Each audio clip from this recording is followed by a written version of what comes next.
Hello everyone. This is our concluding set of videos for economics of gender, where we're looking at gender and macroeconomics. So the key thing to remember is that everything we've been looking at for a while, looking at the neoclassical model, looking at household decisions, has been micro. Bargaining models, it's all been micro. Micro is about individual decision making. Women, men make decisions. How do these decisions land? How do they negotiate with each other? Macro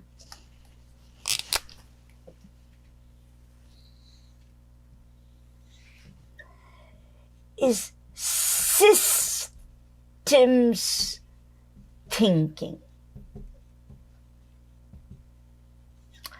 So think about, if you're looking at the environment, you can look at an individual species, that would be micro. Or you can look at the whole ecosystem, that would be macro. So right now I want to move us to macro, because macro is systems thinking, and the reason it matters is that gender lurks. Just as when you're studying an ecosystem, you might suddenly find some plant, some small species is going to throw everything off balance. Even though when you first look at it, it doesn't actually look that important because it's kind of teeny, small. In the same way, we're going to find that gender shows up in all kinds of systems and policies where you didn't think gender had anything to do with it. It had nothing to do on the surface with women, men, households, whatever, but suddenly huge impact. And that is when you begin to understand the role of gender in macroeconomics. And our first example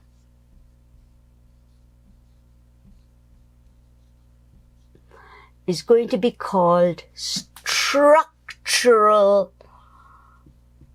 adjustment. So you have some videos and you have some readings, but I'm going to give you some background here because most of you don't have this background. So here is the background.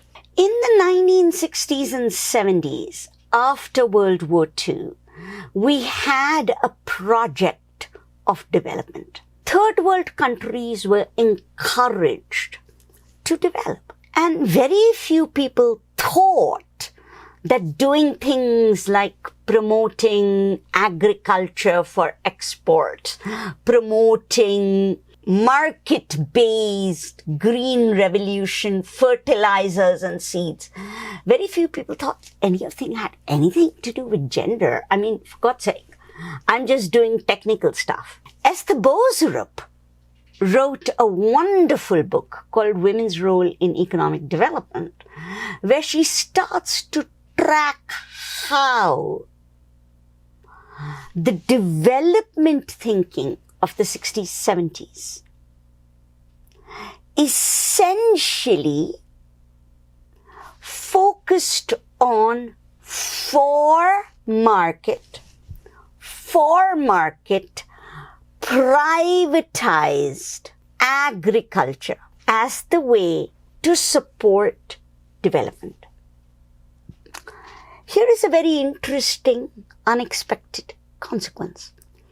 It turned out that when they did that for market agricultural production, they were essentially moving commons lands that were available to women as, go back to Sen, a fallback, and converting it into male owned agricultural land. This was happening in Africa. And there's very good documentation across the world about how this kind of development growth project, all the way back to the GDP, only focused on GDP growth. It had nothing at all to measure about the invisible labor of women and therefore the invisible loss of women's production, women's agriculture, women's livelihood. So you're already going all the way back to the 60s, 70s. Invisibility of women's labor to a development project driven by the GDP, where your focus is growth and you're not measuring any negatives on either the environment or on gender. During the 70s, something interesting happens. There are two models that emerge. One is called import substituting industrialization. The other is called export promoting industrialization. Listen to these words. They are both industrial projects. Just different ways of doing it. In one case, you're going to focus all your resources on import substitution. In one case, you're going to focus most of your resources on export promotion. Export promotion, as it happens, focused on female labor. We already read about that when we talked about Diane Wolf and what was happening in East Asia. But let's look at the rest of the world. They weren't depending on female labor. They were essentially going to develop their own industry. The most interesting thing about this is that when you develop your industry, the technology belongs to the West. The machines belong to the West. The tech belongs to the West. So they had to import it. They had to pay for it. So they were industrializing. They were following the West. But they had to pay for it.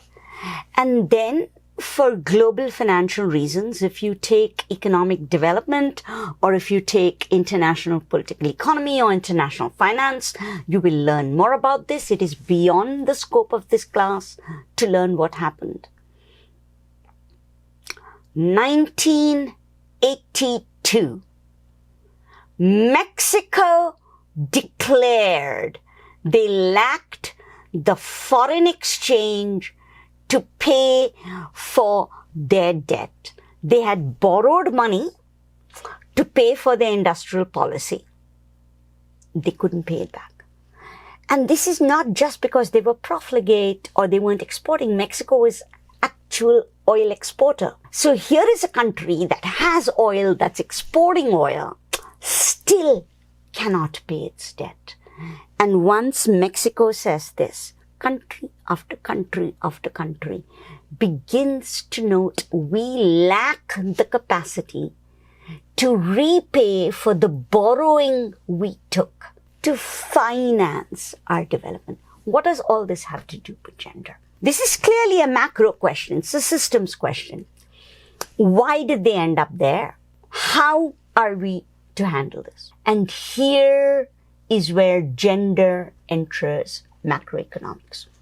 Once the debt crisis started, the World Bank and the IMF began a series of policies that are called structural adjustment. You've heard these words, right? Structural adjustment, neoliberalism, all of them are part of what happened in the post-Thatcher and post-Reagan world globally, where any country that had a debt crisis was essentially told, the reason you have a debt crisis is you are spending too much. Like a household, borrowing too much money, spending too much money, don't spend that much money. As it happens, this is a very bad analogy, even though it's politically popular. But to understand why it's wrong, you have to look at systems thinking. You cannot look at an ecosystem as a single species. And in the same way, you should never look at a macroeconomy as a single household. But that's what we've been taught. Think of my government like my household. Think of my country like my household. Mom, I'm spending too much. So what do? You cut spending. You cut your budget deficit. And you raise interest rates. That's what you're doing. That's structural adjustment in a small explanation. Now, let's look at this. When you cut spending politically, who do you think you're going to cut? Are you going to cut women who depend on health care? Are you going to cut childcare? Are you going to cut education? Where are you going to cut? Your other alternate was you could raise taxes on businesses. But GDP, if you raise taxes on businesses, that might hurt the GDP. So the first thing we're realizing in macroeconomics is the invisibility of women's labor and women's needs and women's requirement of fallbacks means that the moment you adjust your budget and you'll go around saying, I am an economist, I am doing the bestest thing I must do for growth, for this, for that. You're using GDP data. You are not using Human Development Index. Who are you going to cut? Businesses or households? Who is going to be politically more powerful when it comes to votes? When you ask yourself, I want to get re-elected, I have to cut somebody. Should I cut this rich businessman or should I cut this poor householder? So the first thing we began to see is that structural adjustment began to cut the budget on gender fallbacks, on health, on equity. The second thing is indirect effects. So when you raise the interest rates, cost of living goes up, jobs reduce. Who is going to spend extra hours compensating for the fact that they can no longer afford childcare? They can no longer afford healthcare. You got a gender division of labor. So the indirect impact was that the most marginalized people lost their budget support, faced the highest impact of inflation and unemployment, and were the first people to get fired. So 82, the debt crisis starts. 1985, we have the Nairobi Conference on Women. So 1975, the United Nations began the decade for women. 1985, 10 years in, the end of that decade, women are worse off. Women are dying more, women are poorer, women are not able to access jobs, they're not able to feed their children, they're not able to feed themselves. What does it mean to have a global decade for women where the end result of your policy is women are worse off than they began? So what happened was that structural adjustment showed us the old idea that the way to think about gender issues is women and men, husband, wife. That if there is an inequality problem, it is because your husband is the one who is hurting you. patriarchy. All of that is true. What was not visible until the debt crisis was what came to be called the feminization of poverty. Gender overtook race in terms of head of household. Race still salient. If you come from racial minorities, you're probably poorer. But gender headship, single moms, women-headed households, women, overtook race globally in terms of who was poor. And this was completely unexpected because everybody until then thought of poverty as shared. Women and men shared poverty. Women and men were in the same household. You were in a poor household, you were both poor together. You were in a rich household, you were both rich together. Macroeconomics shows us there are system-wide impacts where structural adjustment resulted in a complete transformation of that economic logic. Women were the ones who were spending more time doing the work, who were losing their jobs, who had no money, who were losing healthcare benefits, and because of the gender division of labor, they were the ones who were facing this crisis. So for the first time, policymakers had to address the idea that gender is present, not just inside the household or in the labor market, but even in policies like interest rates, budgets, things like that. The 1980s are called the lost decade in development. By the time we finish structural adjustment, most countries emerging from debt crises were actually poorer, not just at the same level, poorer than they were in the 70s. So think about this. You've gone through a whole set of policies. You've tried to develop. You've tried to promote all kinds of progressive, less poverty. I'm not saying equity, but just like things like better health, less poverty, education, things like that. And you end the decade worse than you began.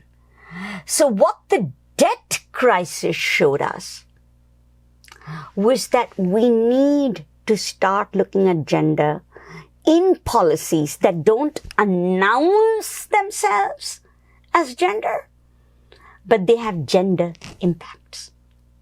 Budget policies have gender impacts because health turns out to be gendered. Education, because of women's roles, turns out to be gendered. Employment turns out to be gendered because usually what will happen is the women will get fired first over the men. So the women are the ones losing their jobs. So you get this whole array of impacts across the world.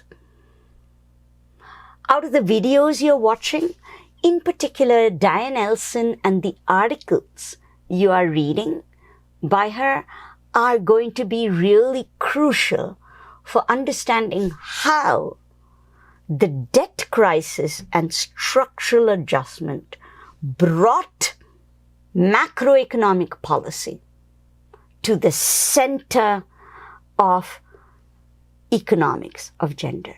These are policies of budgets, of interest rates, of money, of inflation, of taxation, all kinds of things that don't look gendered, but whose effects are gendered.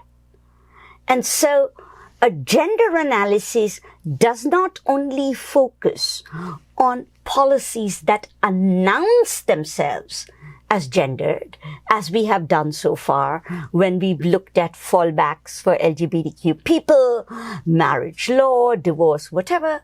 We now have to look at the impact of policies that don't announce themselves as gendered, but they have differential impact on men and women.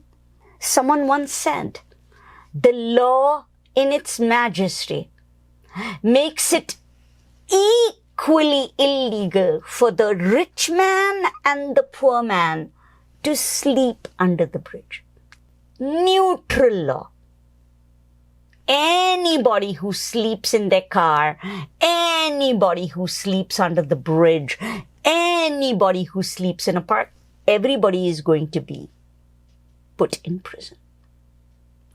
But can you see that as a practical matter in a city like Seattle where we have homelessness, this law is not actually impacting rich people? This law is essentially grabbing the homeless and saying they can't sleep here, they can't do this, they can't do that. So a neutral law can have disparate effects. And that is what we learned with structural adjustment.